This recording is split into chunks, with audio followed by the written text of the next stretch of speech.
Bonjour, nous leur devons une fière chandelle. Quelqu'un disait qu'il faut viser la lune pour pouvoir avoir la chance de cueillir au moins une étoile.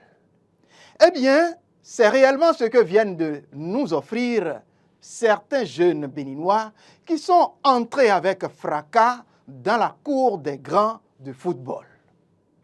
Ils étaient au Maroc pour la Coupe du monde de football scolaire. Des jeunes élèves du collège d'enseignement général de Sainte-Rita, à peine hauts de leurs 18 printemps, qu'ils savent ce que vaut défendre l'honneur de la patrie, défendre le drapeau national. Ils étaient des moins attendus, même si depuis l'UFOA, ils ont montré qu'ils savent aussi bien taper dans le ballon. En Coupe d'Afrique, ils ont essayé de faire répéter l'exploit autant qu'ils le peuvent, même si, de ce côté-là, tout n'a pas été rose. Mais vu leur performance quasi passable, personne ne croyait en eux à ce niveau aussi haut devant des participants qui viennent des nations étiquetées comme des pays de football. Mais à aucun moment, ces jeunes Béninois n'ont montré une infériorité psychologique sur le terrain. Avec un mental d'acier et un courage qui évoque la vaillance des guerriers de Dada Beranzi, ils ont su faire ce qu'il fallait. Et cette bravoure d'une autre époque leur a permis de damer respectivement le pion au Mexique, au Maroc et à l'Angleterre. Je pourrais ajouter la Guinée. Certes, ils finissent par tomber sur plus fort que la France, qui d'ailleurs va finir par s'octroyer le gain de la compète. Et je peux vous le dire, les jeunes Béninois ne se sont pas arrêtés là, puisqu'au match de classement, ils se sont donné une ultime victoire, leur permettant d'arracher le ticket donnant droit à la prochaine Coupe du même acabit qui se déroulera cette fois-ci en Chine l'année prochaine. C'est donc une fière participation pour les poulains de Danha, avec tout le mérite à Maury Mondé, directeur du CEG Sainte-Rita. Maury Mondé, qui peut savourer une paisible retraite avec le sentiment d'avoir donné plus que des élèves à la nation.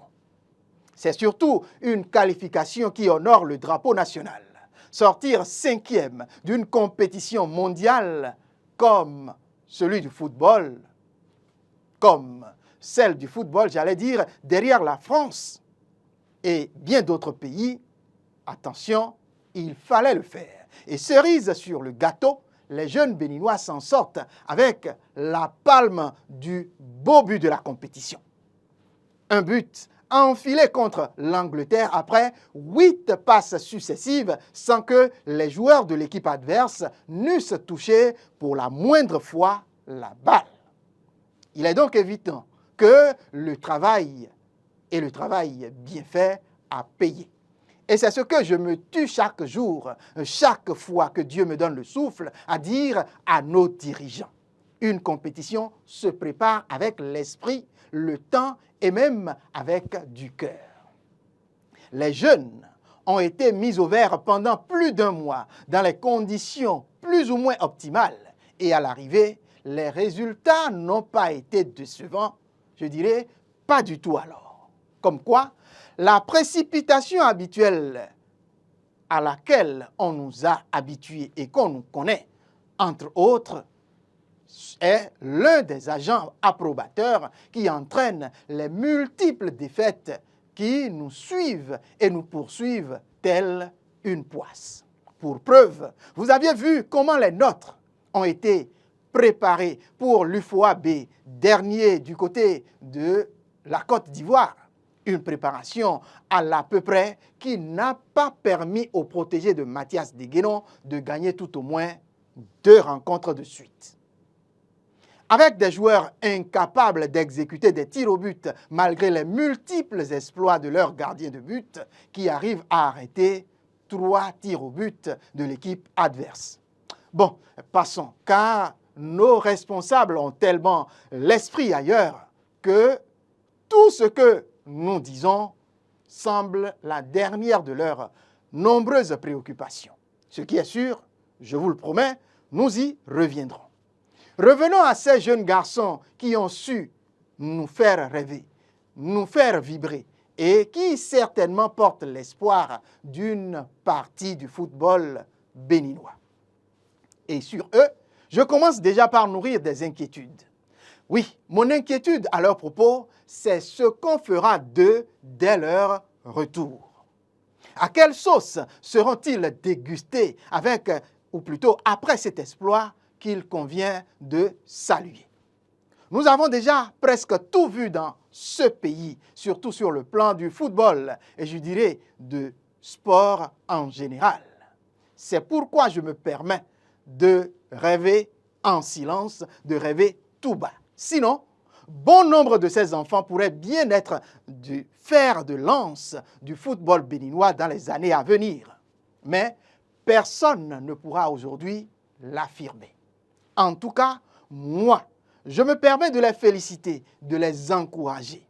Et qui sait, s'ils ont une conscience, les dirigeants, bien évidemment, à la tête de ce pays feront bien quelque chose pour ces enfants.